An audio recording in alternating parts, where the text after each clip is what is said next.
Welcome. Today we embark on a journey across time and tide, exploring a land where ancient stones meet modern skylines. Today we're diving into the epic story of the United Kingdom, a small group of islands with a huge impact on the world. Though modest in size, these islands have shaped the course of history in ways few could have imagined. From the English language, now spoken by billions, to sports like football and cricket that unite fans across continents, the UK's influence is everywhere. Its culture, ideas and inventions have traveled far beyond its shores. But how did this rainy corner of Europe, often shrouded in mist and legend, come to shape global history and leave such a lasting legacy? Our journey begins in the distant past, before cities or books, when ancient people left behind mysterious stone circles, silent witnesses to forgotten rituals and beliefs. The UK's history is a detective story, piecing together clues from bones, treasures and landscapes. Each discovery reveals a new chapter, a new mystery to solve. Over thousands of years, waves of Celts, Romans, Anglo-Saxons, Vikings and Normans arrived, each adding their own thread to the tapestry. Their stories, struggles and triumphs are woven into the very fabric of the land. This constant mixing created a rich, complex culture and explains many traditions and even modern debates. The UK's diversity is its strength, reflected in everything from its food to its festivals. To understand the UK today, we must meet the people who built its foundations, visionaries, warriors, and everyday folk whose lives shaped a nation. So let's rewind the clock to a land of ancient tribes and Roman legions, where myths were born and legends walked the earth. We'll witness castles rising, empires falling, and new ideas changing lives. Each era leaves its mark, building the story layer by layer. This is the dramatic story of how warring kingdoms became the United Kingdom. Let's begin our adventure and discover how this small island came to tell such a big story. Long before the Romans, Britain was home to Celtic tribes, skilled farmers, fierce warriors, and storytellers. They spoke Celtic languages and passed down their history through song and legend. The Romans saw Britain as a prize for its resources and invaded in 43 AD, naming it Britannia. Roman rule brought roads, towns like Londinium, London, and new laws and customs. Hadrian's Wall marked the empire's northern edge, separating Roman order from the wild north. Life blended old Celtic ways with Roman innovations, but by the early 400s, Rome was in crisis and withdrew its legions, leaving Britain to fend for itself. Roman villas crumbled, but their roads and Christianity endured. The memory of a unified, ordered land lingered, inspiring future kings. The Roman legacy shaped Britain's landscape and identity for centuries. Now, new invaders would arrive, changing the island once again. The stage was set for the next chapter. With the collapse of Roman rule, Britain was plunged into the Dark Ages, an era marked by uncertainty, chaos, and waves of invasion from across the sea. Germanic tribes, the Angles, Saxons, and Jutes, crossed the treacherous waters, seeking new lands and opportunities. Their arrival forced the native Britons to retreat westward into the rugged hills of Wales and north into the wild Scottish Highlands, forever changing the island's cultural landscape. These Anglo-Saxons established rival kingdoms, each with its own rulers, customs, and fierce loyalties, sparking centuries of internal strife and shifting alliances. Old English began to flourish, and pagan gods like Woden and Thor were worshipped in sacred groves, shaping daily life and belief. But this fragile stability was shattered when the Vikings, fierce warriors from Scandinavia, began their relentless raids in the late 700s, striking terror along the coasts. Their longships sailed up rivers, striking deep inland, and soon much of eastern England fell under Viking control, known as the Danelaw. Monasteries burned, kings fell in battle, and for a time it seemed the Anglo-Saxons would be completely overwhelmed by the Viking onslaught. Yet in the Kingdom of Wessex, Alfred the Great emerged as a determined leader who refused to surrender. Through courage and strategy, Alfred defeated the Vikings, secured a hard-won peace, and championed learning and literacy, laying the foundation for a united English nation. His legacy was a stronger English identity, a sense of unity, and the enduring dream of one kingdom under one law. The fierce struggle between Saxons and Vikings would continue, shaping the destiny and character of the nation for generations. Out of this chaos and conflict, a New England would slowly rise, forged by hardship and hope. The stage was set for the next great upheaval in the island's dramatic history. 1066. a year that changed England forever.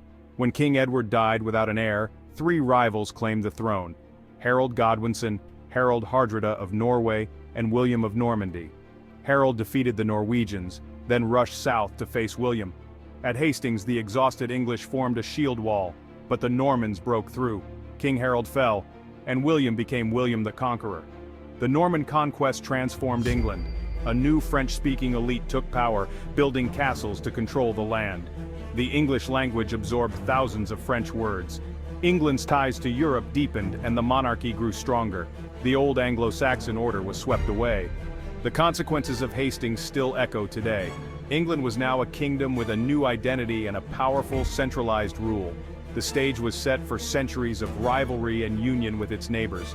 The island's story was far from over. A new era had begun. After the Normans, England became powerful, but Britain was still divided. Wales, with its fierce princes, resisted English control until Edward II's conquest in the 13th century. He built mighty castles and named his son Prince of Wales, cementing English rule. Scotland proved tougher. Edward's attempts to dominate sparked the wars of independence. Heroes like William Wallace and Robert the Bruce led the Scots to victory at Bannockburn, securing independence for centuries. Despite wars, the nations were connected by trade, marriage, and language. The Tudor dynasty, with Welsh roots, helped integrate Wales into England.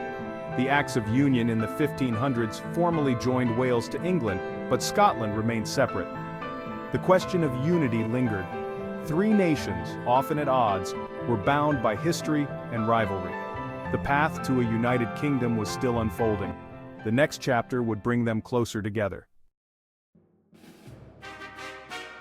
The path to unity came not by conquest but by inheritance, a quiet yet momentous shift in the fate of two ancient kingdoms. In 1603, after the long reign of Queen Elizabeth I ended without an heir, the English crown passed to James VI of Scotland, who became James I of England, uniting the crowns atop a single head. This union of crowns meant that for the first time England and Scotland shared a monarch. Yet, despite this personal union, the two countries remained politically and legally distinct, each with its own parliament and laws. The 1600s were turbulent. Civil war, religious conflict, and revolution rocked the kingdoms, shaking the foundations of both societies and leaving scars that would last for generations. The Glorious Revolution of 1688 saw a Catholic king replaced by Protestant rulers, William and Mary, deepening religious and political divisions, but also paving the way for constitutional change. By the early 1700s, both nations recognized the advantages of a full union. England sought greater security, while Scotland saw new economic opportunities and access to English markets. The Acts of Union in 1707 formally united the two kingdoms, creating the Kingdom of Great Britain, a single state with a shared parliament in London. Scotland retained its own legal system and national church, but now sent representatives to the new British Parliament, forging a new political identity. Not everyone welcomed the change. Riots erupted in Edinburgh and protests flared across Scotland. But despite unrest, the Union endured. A powerful new state emerged, its flag flying over London and its navy setting sail, ready to play a leading role on the global stage. In the years that followed, Ireland would join this union, forming the United Kingdom and further expanding the reach of British influence. The stage was set for Britain's dramatic rise, its influence soon to stretch across continents, shaping the modern world. The creation of Great Britain launched an era of global expansion. The Royal Navy and merchant fleet built a vast empire, trading posts in America, the Caribbean, and India. Wars with France made Britain the world's leading colonial power. At home, the Industrial Revolution transformed society, factories, steam engines, and booming cities. Britain became the workshop of the world, exporting goods everywhere. The empire reached its peak under Queen Victoria, ruling a quarter of the world's land and people. English language, laws, and sports spread globally, but so did exploitation and the slave trade. Industrial wealth brought pride, but also poverty and inequality. Writers like Dickens exposed the dark side of progress. The empire built railways and schools, but often ruled harshly. Britain's legacy is one of power, progress, and deep contradictions. The world was changing, and so was the empire. The 20th century brought war and transformation. World War I cost Britain dearly. Millions lost, debts soared, and confidence shaken. Just decades later, World War II tested the nation's resolve. Britain stood alone against Nazi Germany, enduring the Blitz and rallying under Churchill. Victory came, but the country was exhausted and broke. Meanwhile, Ireland's struggle for independence led to partition. Most became the Irish Free State, while Northern Ireland stayed in the UK.